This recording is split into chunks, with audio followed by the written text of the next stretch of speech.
dowladda hoose ee magaalada Jowhar ayaa maanta si rasmi ah u daafurtay barnaamijka dad dhageysta oo lagu diiwaangelinayo shacabka Soomaaliyeed ee ku nool magaalada Jowhar waxaana daafurkan ka soo qayb galay qaybaha kala duwan ee bulshada ku nool magaalada Jowhar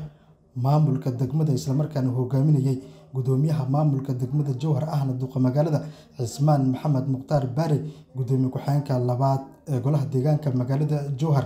iyo xogayaha dowladda hoose ee magaalada Jowhar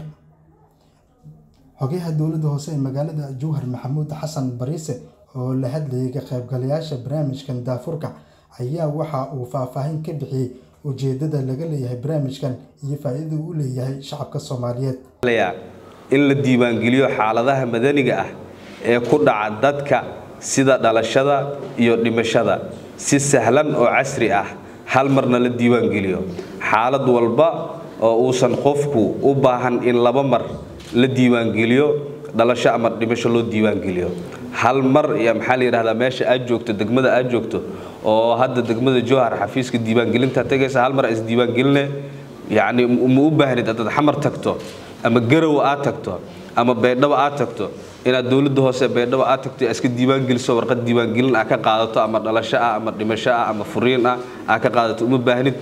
gudoomiyaha maamulka degmada Jowhar Cismaan Maxamed Muqtaar Baare oo dhankiisa hadalka qaatay ayaa waxa uu sheegay in guud ahaan shacabka Soomaaliyeed ee ku nool degmada Jowhar iyo nawaaxigeeda laga diiwaangelinayo magaalada Jowhar isla markaana xog dhameystiran laga qaadayo waxay u anfacaysaa in wadanka oo dhan sida uu sheegay xogeeyaha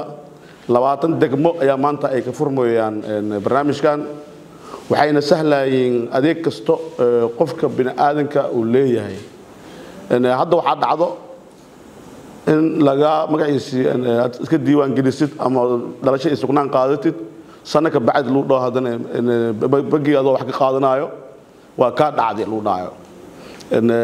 hadda casri waaye haddii Jowhar aad ka qaadatid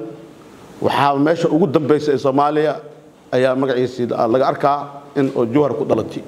waxa laga arkaa dawladda dhexdeeda anaga mar hore iska baabi'ini oo magaciisi raadkii dawladda markaan magaciisi aan bursani waxa baaba'ay raadkii oo barnaamijkan waxa ogaal la'aan noqoni maalintii oo burburka dhacay ka bacdi haddana waxaan rabnaa in ogaalkii noo soo noqdo hadduu al yiraahdo barnaamijkeena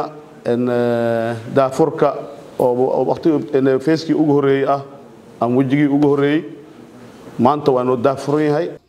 barnaamijkan maanta ay daafurtay dowladda hoose ee magaalada Jowhar ayaa maanta lagu qabanayaa 20 degmo oo ku yaal gudaha dalkeena Cabdiraxmaan Xuseen Cumar Wadani warbaahinta qaranka Soomaaliyeed Jowhar.